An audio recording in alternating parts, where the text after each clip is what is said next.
Samootsyenkangizni ko'taring, o'zingizga balandroq baho bering. Bu gaplarni eshitganmisiz? Bu eng katta va eng xavfli aldov. O'zingizga baho berish bu o'zingizni bozorga chiqarish bilan baravar. Siz buyum emassiz, sizga narx qo'yishsa. Baho bor joyda doim solishtirish va kamsitilish bo'ladi. Bilasizmi nega? Bahoyingiz doim tushib ketaveradi. Chunki siz uni boshqalarning fikriga bog'lab qo'ygansiz. Bugun sizni maqtashsa, bahoyingiz a'lo.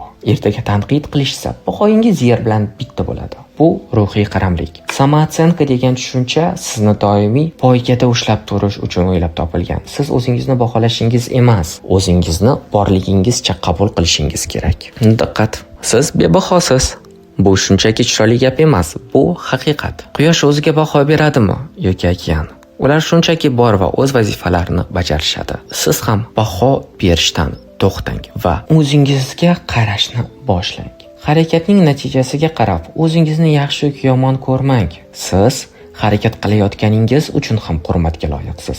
O'zingizni taroziga qo'yishni bas qiling. Baho qo'yishni o'qituvchilarga qoldiring. Siz esa o'z hayotingizni yashashni boshlang. Agar siz o'z qiymatingizni raqamlarda emas, qalbingizda his qilishni istasangiz, kommentariyada men bebahoman deb yozib qoldiring.